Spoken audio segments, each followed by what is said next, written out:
When I think of Jonathan and what I miss about him, I miss his smile, I miss his silliness and his humor. I miss his warm being. I miss him running through the house.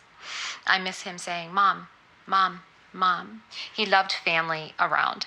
He was excited about what he wanted to do with his life. He aimed to please in so many ways. Hello, Pittsburgh. I'm Zach Gibson, and this is Trib Lives from the Newsroom podcast, bringing you top stories from triblive.com. Nearly a year has passed since Jonathan Tourney and Taylor Orlowski were killed on Christmas weekend when the speeding SUV they were in with four other teens crashed on a dark road in Allegheny County's North Park. Those closest to the teens search for ways to cherish their loved ones' memories as they struggle to move forward. Justin Vellucci joins me today to recant the tragic event, the subsequent court hearings, and how the parents and loved ones of these teens honor their forever young family members. Hi, Justin. Hi, Zach. Thanks for having me. Thanks for coming on. Now, throughout this podcast episode, our listeners are going to hear a recording from one of the victims' mothers, Ellie Tourney. You've already heard a little bit up to this point. Give us a brief background, Justin, on this story and your process covering it over this past year. I wasn't working on the Saturday when the crash occurred, December 23rd of 23. But as with anything that happens on the weekend, as a public safety reporter, I come in and try to make sense of it. We didn't have an ID or a confirmed ID on the kids, the two teens. I think Tuesday was the day we got it. Essentially, we always reach out to the families, just matter of course. Like if someone passes, there's something tragic, there's something public, we call the families. We want to get a sense of who these people are and how it impacts their life. I reached out. I think Ellie Tourney was the first person I spoke with, and I very quickly got the sense that this was a different circumstance. That these were either really special kids, or there was something about a crash that was very tragic. And to be honest, I just really was taken with the two families. They were unbelievably kind and answered all sorts of annoying questions. And we call it gathering string. I kind of didn't know what I was doing at first, but I wrote a couple pieces about the kids, sort of feature obits, got good response, good feedback. More and more people from the North Hills started responding. Again, sort of affirmed this sense that this wasn't just another car crash with just another victim. It's easy to sort of get very jaded and sort of fall in, especially in public safety, fall into that kind of, what today's shooting kind of thing. But I wanted to kind of linger a bit. And I found myself especially with Ellie Tourney, I found myself just texting with her pretty frequently, even when there wasn't sort of a story in the works. Okay. So recognizing this apparent significance even felt throughout the community about the lives lost, can you tell me about Jonathan and Taylor? I got to know Jonathan and Taylor posthumously. I never knew them. They weren't on my radar. I mean, as is, unfortunately most times the case. Both of them sounded sort of very energetic, passionate, positive people with, very bright futures ahead of them. Jonathan was, I want to say defined himself, but he was a Pine Richland high school football player. He was a wide receiver. Most people who were in his orbit were either at the high school and often on the football team. And as such, the Tourneys were very wrapped up and, showing up at games and taking part in fundraisers. They were really in that element. And the same thing, maybe even more so, went for Taylor. I mean, this is a young woman who, had only been riding, I think, maybe 3 or 4 years. And she was, because of the points she was getting from all these competitions, she was ranked one of the 30 best horse riders in the nation, her age. I mean, she had real chops. And she also had that kind of passion. You could get the sense that she really, threw herself into this, and her mother and her father kind of followed. Jonathan wanted to bulk up and be quarterback and lead the team. And Taylor was talking to friends about, opening her own stable someday. I mean, these were kids with ideas about what was coming next. I miss the excitement in his eyes. I miss the determination to learn the task to the fullest. I miss his heart. I miss his thrive to be a great kid. I know he misses his friends. I'm sure he's watching over his buddies. Now, we're about to get into the details of this tragedy. Is it true that Taylor and Jonathan actually met for the first time on the night of the accident? They first met a few hours before they died together. It was at a Sheets. I believe it was the one in Pine, which is Wexford. They met through sort of mutual acquaintances, people who know people, and they just hung out like kids do. They were sitting around the parking lot, talking, hanging out. Nothing abnormal about it. It was, late on a Friday night. And then, after that, most of the group went back to the Tourney's house. Taylor arrived separately, and, they were hanging out in, I think it was an attached garage, and there was some beer going around. I don't know, specifically where they got it. I mean, obviously, everyone there is underage. But Jeffrey had said, I think it was three of them, not Taylor, not Jonathan, but three of them were drinking this peach-flavored Busch Light. They said, hey, let's go to this haunted trail in North Park. And they walked the trail. I don't know if the guys were trying to sort of spook this, new girl or impress her with their, bravado. I don't know, but they were driving around North Park, and that's when this incident happened. So around this time, it was about 12:45 when they went to North Park, and one of the passengers in the car, Jeffrey, who is also Jonathan's brother, he recalls a little bit after 3, the group went down to Irwin Road. Yeah, Irwin Road. It's this small little sort of side road. It is paved. There's a single yellow line down the middle, but it's pretty narrow. I mean, I'd imagine you could get, cars going in both directions, but it'd be pretty tight. I believe it's longer than it appears. I think there's like an old cemetery or something that predates the park that's like off Irwin Road. So Irwin actually kind of dead ends at one point after about a half mile. It doesn't go anywhere. But there are signs, on either side being like, stay out, unauthorized vehicles, keep out, trespassers will be I mean, it was a kind of random road that people did not go down. Mm-hmm. I know when I went there, for example, there were often people jogging on it because it was nice and flat and fairly level. According to Jeffrey's testimony, Aiden Saber, who's 18, was the driver.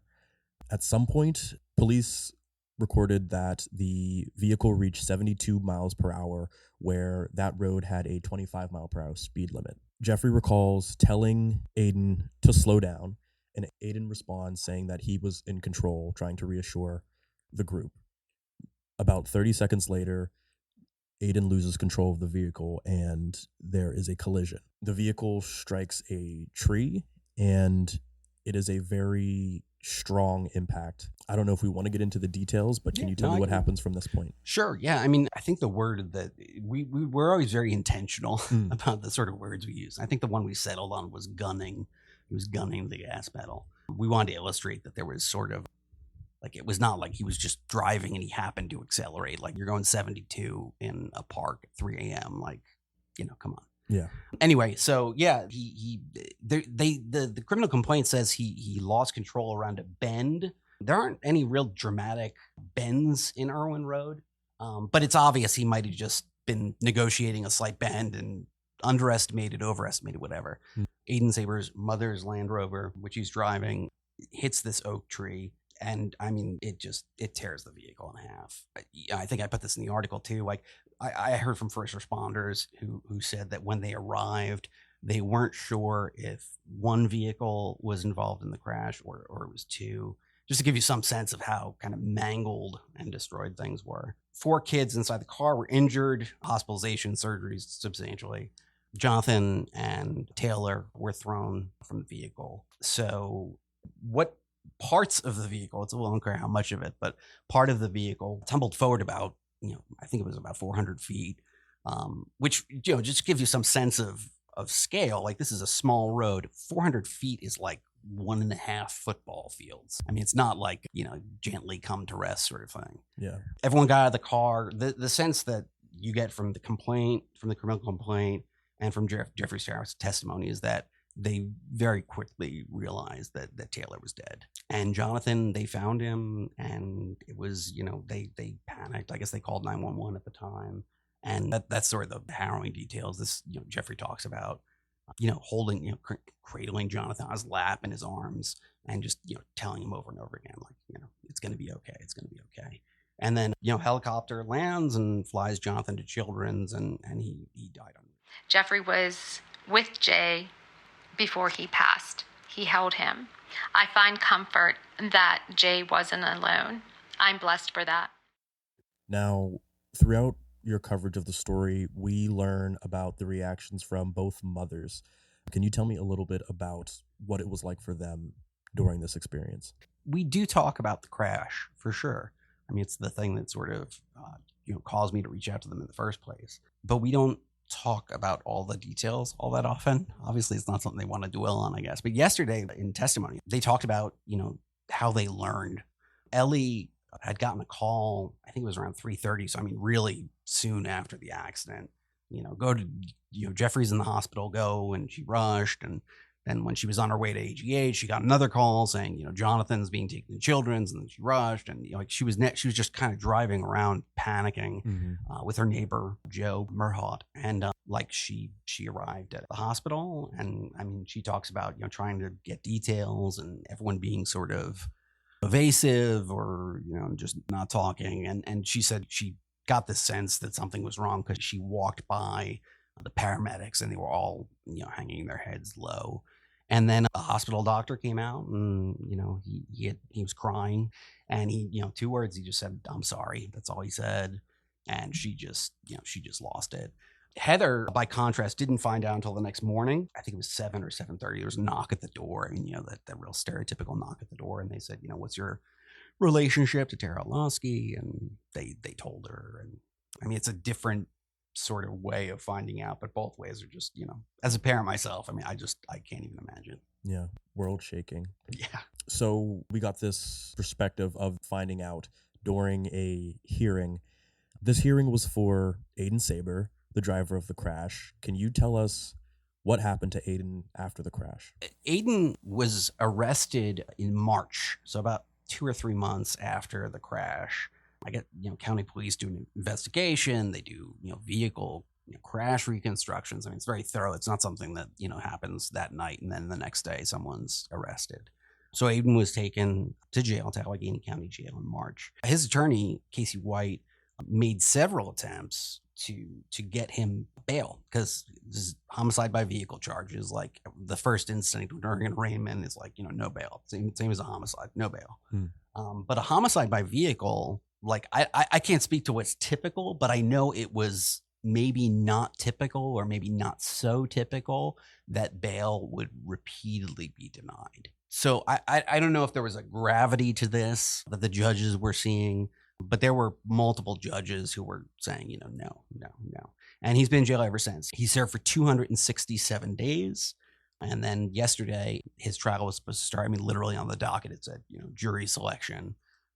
But we got the sense, from communicating with families and with others, that it was going to be a plea deal. It was just a question of the details. Aiden Saber's trial began on Monday, December 2nd. He pled guilty to the alleged charges. There were about 10 charges that he pled guilty to. Tell me more about what it was like in the courtroom, what went on there. I had been through several, court hearings, both with the victims' families and with Aiden Saber's parents.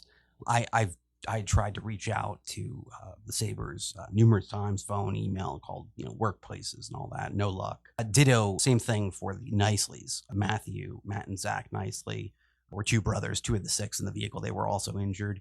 And the Niceleys were, same thing. Like I even sort of enlisted advocates to sort of reach out on my behalf, and there was just, no speaking with them. But you saw the story sort of unfold, and more details come out about the crash and the relationships between everyone in the crash through these hearings. Monday was tough. I mean, I cover crime for the most part. I don't always deal with the court process. So I can't say, if it's dramatically different, but of the court cases I've covered, trials, sentencing, like this was a pretty emotional one. I actually told my editor, I said, listen, everyone was sniffling and, rubbing their nose with tissues and weeping, sometimes loudly, that it was just like a chorus, like a just nonstop sniffling and crying. It was tough to focus sometimes on the victim statements being read. And I want to say the victim statements went on for about an hour, which again, in my experience is pretty long. Aiden also spoke on his behalf. He read a prepared statement. He was standing there. He looks worn out. I mean, he's 19 now, but he's standing there, in the fluorescent yellow, jail jumpsuit, prison jumpsuit. And he's got, the 19-year-old's version of a beard. And he looked haggard. He would not make eye contact with people. He was just sort of staring fixed forward. He wept, a lot and shook. He sometimes had to pause while he was reading his statement. He would not look at the victims' families. And that was sort of the tone of it. I know that Judge Bigley, is sometimes known to be emotional during proceedings from what I've heard. But the judge was crying. I won't name names or anything, but there were a bunch of reporters and, there were reporters there who were crying. So, I mean, it was intense. And Ellie Turney, for example, spoke for 10 minutes, just 10 minutes of just agonizing, detail about, how Aiden took her son and how she'd never forgive him. And I mean, you hear those sorts of comments and you're like, wow, that's tough. Like you've never sat through 10 minutes of someone saying that and directing their comments to the person who was the driver of the car. I mean, it was intense. It was an intense hearing. I'm sure. So in this plea deal, Saber agreed to this deal that will send him to prison for 2.5 to 5 years with the credit for the 267 days of time served. And then following that, there will be 2 years of probation. Let's close that side of the story and move back to the loved ones of Taylor and Jonathan. Our new normal will never be normal. Our new normal is waking up and trying to survive each day, minute by minute. Jeffrey's job keeps him busy. That helps. I try to stay busy, one foot in front of the other. Some days I hardly survive. Some days I'm okay. In this year, since this tragedy, both families struggled to move on from the loss of their children. You spoke with both families about this struggle many times. In your many conversations, what did you hear in these interviews? So, I guess at some point through the year, I got the sense that there was probably a bigger sort of story to be told. I didn't quite know what the story was, but I got to know, more about Jonathan, more about Taylor, more about the families, especially the mothers. And like, it was just very apparent that the sort of string I was gathering would lead to something. I talked with my editors a few times about, when the best time to flesh things out was. Both families started fundraisers. We started a nonprofit specifically to fundraise for scholarships and purchases and stuff for the Pine Ridgeland high school football team. And she raised, I think, $30,000 some dollars. And Heather McCandless, Taylor's mom, did the same. She fundraised. I went to, one of the fundraisers. I know I was there, sort of, fly on the wall. And she also raised about $30,000 that's going to go to this grant for the U.S. Equestrian Federation's, young riders. But we talked about doing the story at that point. I thought, well, maybe this is a story about, sort of like making lemonade out of lemons, sort of positive growth and sort of, getting through the grieving process by working to preserve the teen's memory or doing something in their honor. It didn't feel right though. That wasn't the story. It was really a sad story when we had a fairly good sense. I mean, the court dates were moved a lot, but when we had a fairly good sense that the plea deal was coming, that's when we kind of put out this story, which talked about that there was this kind of push and pull, where the mothers, especially the families, were trying to process the deaths, but also try to just get up in the morning, get on with their day-to-day lives. Something inside me died that day. I'll never understand how and why this all happened, but our friends and family and counseling help. In these different fights to move forward, there are some recurring themes or ways that the families have chosen to remember their loved ones. With the Turneys, I see throughout your story the phrase forever young. We learned through your story that Ellie and Jeffrey Turney were no stranger to tragedy in 2023. Can you tell me about that loss and the phrase "forever young"? Yeah, so David Tourney, Ellie's husband, Jonathan and Jeffrey's father, was diagnosed with an aggressive brain cancer, stage 4, in January of 2023. And they gave him about a year. He made it about 6 months. So, Ellie, the boys, buried David, and then about 6 months later, Jonathan. I talk to Jonathan and David quite a bit. I do visit the cemetery quite often. Jeffrey wants to be strong for me. I'm so grateful to have him. Our new normal hasn't been figured out just yet. I don't know what our future holds for us, but I know I'm a strong person and I will get to a healthy point, but I'll never have the feeling of loss go away. The forever young thing came from something, again, Joe Murhott, the neighbor, sort of an extended family member who was with Ellie, driving around to the hospitals on the night of the accident. He wanted to read the lyrics to Forever Young at Jonathan's funeral service, and he couldn't do it. So he sang it, and it sort of became this thing that the Tourneys and people in that circle sort of latched onto. I didn't realize at first like how much it resonated. I know I was at the prelim, which is one of the first times I'd really spoken with a lot of the members of the family. This is back in March, this Aiden's prelim in City Court downtown. And Ellie had this green pin on her shirt, like this green ribbon pinned to her shirt. It said "Forever Young," and I thought it was just a nice detail. I put the line in the story and moved on. But then like the more I started digging in, you start seeing this. Like I went to Jonathan's gravesite, and like it's the first thing on the tombstone, this sort of banner that just says "Forever Young," carved into the stone. Ellie got it tattooed on her left arm. Forever Young. Jeffrey had a sticker. He got this red Dodge Ram, this big truck from his dad, and he put a sticker on it, Forever Young. And even and I think it was in August, I went to the first home opener for the Pine Richland Rams. I think it was one of their first games without Jonathan on the roster. They held this sort of big, huge circular piece of paper which the players sort of jumped through, and that right up top, Forever Young. So it was definitely a theme that sort of resonated throughout, the last 12 months. Now, in speaking with Ellie and Jeffrey, do they talk about the difficulty of moving on from the struggle? Jeffrey, he's got a tough time. I mean, he lost his father and his younger brother in a 6-month span. He's 19, like he's in the workforce, and he's got to be the rock for his mom. And I don't think anyone would envy that position. Jonathan looked up to Jeffrey, his big brother. I know he sends Jeffrey strength. I miss my child. I miss my baby. I miss my son. Every night, every day. Jeffrey misses him too. You can see it in his eyes. Jeffrey holds it in. He's a strong kid. Jeffrey misses throwing football with his brother. He misses riding their new dirt bikes with his brother. They had a lot in common. Jeffrey loved to teach him. Jeffrey is being strong for me. He's really focusing on work. He's really working a lot of hours and keeping very busy, kind of pouring himself into that. He doesn't like talking about it. I mean, I've talked to him, but the second the notepad and pen come out, he gets, I don't know if reticence is the word, but he gets hesitant to speak. But yeah, I mean, Ellie is very straightforward about how just even minor details of the day-to-day really get to her. I mean, she was talking, she's a runner. She ran marathons, and she stopped running around the time all this tragedy started unfolding.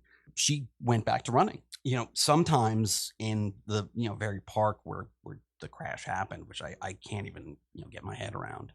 But she started running, and she started running a few times a week, and then every other day, and sometimes with friends. She had good support community. But I mean, the thing that's amazing is she felt guilty about it, that she was doing something that made her feel good, that was for her alone, when she was, one, supposed to be, mourning these two very big deaths, but also two, like she's a mom. She's got that maternal instinct, and she felt bad that she was not using that energy to help Jeffrey heal.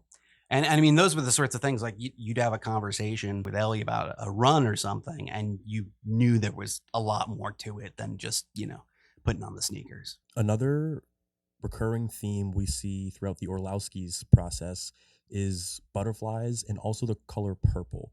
Can you tell me a little bit about what their process moving forward in the year since has been? Yeah, Heather and Donnie, Taylor's parents, wonderful people, warm people, but they processed it differently and continue to process it differently than Ellie has. I'm sure part of that is circumstances. I know Ellie obviously had to deal with losing her husband and then her son. I don't know if how that impacts the process. I'm sure that weighs on it in some degree. But Heather and Donnie were more private. Donnie especially, like he didn't want to talk for the article. Now we talked all the time. We talked, before the hearing in court the other day, and he, he's having a hell of a time with it, like anybody, maybe even more so than some. But they kind of latched on, even though they were very private about some of the way they were processing it. They latched on to some of these details, which they did sort of broadcast. The butterflies. So Heather's father passed, I want to say, when Taylor was like 1. She was essentially still in diapers. And what would happen in Taylor's childhood is that whenever she would see a butterfly, and I'm not quite sure of the connection, but whenever she would see a butterfly, she would say it was her pampy. And so it became like a thing that she just did. And Heather was at a Mothers Against Drunk Driving event in North Park, of all places, around Mother's Day, of all times. And a butterfly landed on her hand. She tried to shake it off, and it wouldn't move. Like it just stayed on her hand. It wasn't anything special about it. It wasn't like a monarch butterfly. It also wasn't a moth. And she said it was probably on her hand for 90 seconds. And she just said it felt like forever. And she thought that was Taylor. I miss him every night. I'm not accepting the fact that this happened just yet. I see the number 14. It's a sign that he is all around me. It was his football number, and it was the age of his passing. I will always look for signs. The purple was another sort of thing. Taylor's favorite color apparently was this sort of lighter purple. And that was well known at Houdini Farms, where she stabled her 2 horses. So like one of her peers, one of her fellow riders at one point bought like sets of light purple ribbons, and like the riders would start wearing them while they were showing horses. Like when Taylor would write notes, the whiteboard, for example, to Lucy, I know I make reference to that in the story, she'd write in purple ink. There's a sort of kitchen area in Houdini Farms where I went to where Taylor drew some silly drawings. I mean, she's a kid. And they're in purple dry erase marker, and so even it's just that has persisted. I know Heather, Taylor's mom, got a tattoo, part of which involved a butterfly. But when they showed up to court, including yesterday when Aiden accepted the plea deal, they would wear these little purple ribbons, and it seemed to just be something that they were okay sharing with the world. There were other people in the gallery in court who were wearing the purple ribbons. So it just seemed to be like a way that they, shared in their kind of collective mourning. And I know that, like I said, they're very guarded about some of their life and their details, but that was one thing they did like to share. Oh, as we're getting close to wrapping up here, I noted that your story details some of Taylor and Jonathan's belongings left to serve as unconventional memorials that are frozen in time. You just recently mentioned Lucy's whiteboard. Can you tell me about that and some of the other ways that their lives are still memorialized? There were these sort of little like snapshots in time. As a writer, like I kind of latched onto as vehicles to tell sort of bigger stories. But I mean, they really stuck out for the families. I know the message, that Taylor had written to Lucy, I love you, kiddo, really, that was very frozen in time for Lucy. And like the same thing, when you look at Taylor's lockers, her black boots, are waiting on the floor. Her black riding cap was sort of, hanging in anticipation on the locker. Like these things didn't change. It was the same thing with Jonathan. Like I know, anyone who has kids in school, like knows they have their sort of end of day routines, whether it's like a specific snack or dropping their bag or their, leftovers of lunch somewhere. So Jonathan always dropped his black backpack in this certain corner of the kitchen up against this cabinet that was sort of the default junk drawer in the room. And Ellie couldn't move it. I mean, she would not move it. And this only came up recently. I was talking with her about some of the things that were sort of frozen in time. And she texted me this image of the backpack. And I was like, well, like, do you clean your kitchen? Like, how do you like just from a logistical point of view, like you have this thing there. And she's like, oh no, I clean around it. Like, and it was the same thing with Taylor. She had gone to the barn shortly before the night of the crash. I mean, she was there, 7 days a week, often for, 8, 10, 12 hours a day. I mean, she was in that world. She came home with muddy shoes. Nothing unusual about it. She went to her bedroom on the second floor and she put them outside the door, and Heather will not move them. She, as a matter of fact, I asked her, I said, well, a lot of people have, bedrooms down the hall or something. Like, do you pass it every morning? And she's like, no, it's on the second floor. It's like a separate space. Like, I don't sleep on that floor. Like, I will not go up there. So you're really powerful. And then also some of them were positive. I mean, the one detail that I didn't put in is that after Jonathan's death this season, Pine Richland, the Rams, went on to Whippeal. They won their division. So they played in Acrisure Stadium. And, Ellie, big supporter, still continues to support the team. She turned out, and some teammates of Jonathan's, were talking with her, and she's in the Steelers locker room, and she sees that they've, written his name and his number. Like he had his own locker. And these sorts of things, like, I mean, as someone who's like trying to talk about like how these things are processed, like those sorts of images just really said it all. Now on this end of the story, what are you taking away from the experience? Is this the end of this tragic story? Well, it's a tough one. I don't like the mentality that some people have, especially some journalists, about sort of, just follow the next shooting, just follow the next, what's happening today, just chase the next headline. And I think that's part of, I hope that does sort of shine through in when I write about these victims and the victims' families.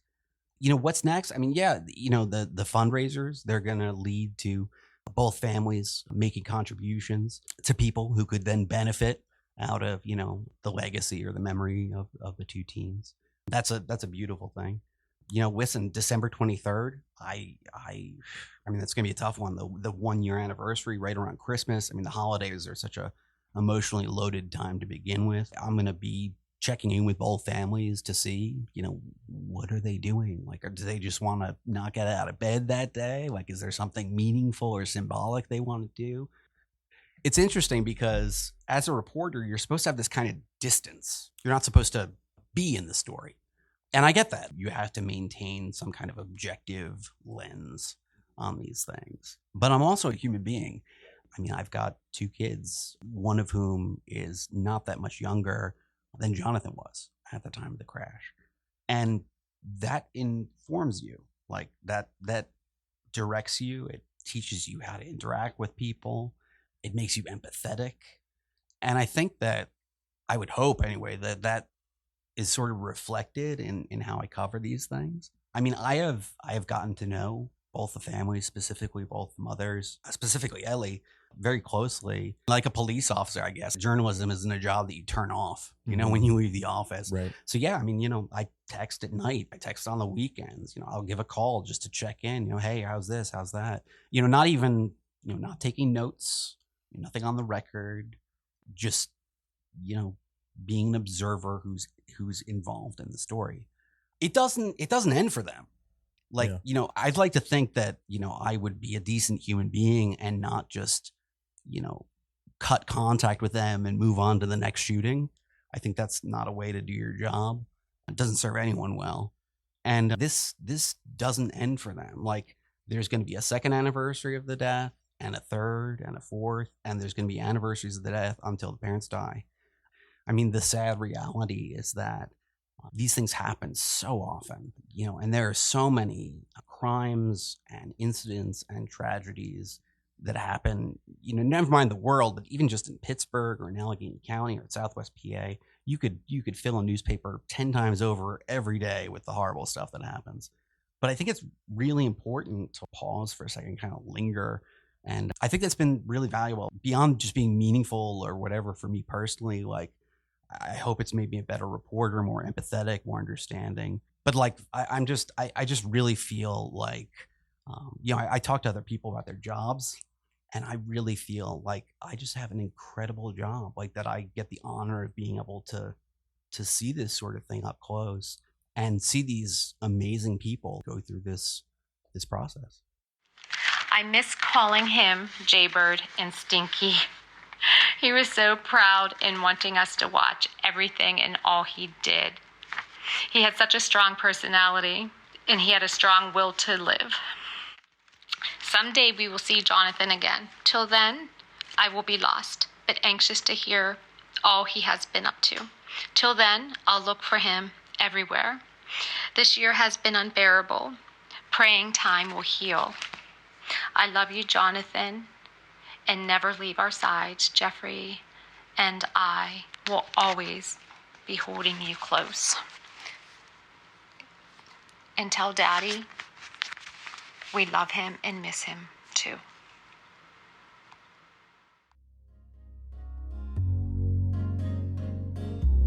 Thanks for joining.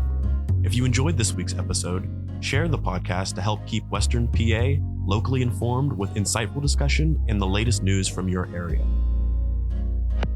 It's an easy way to spread the word, and it helps our podcast reach more people like you.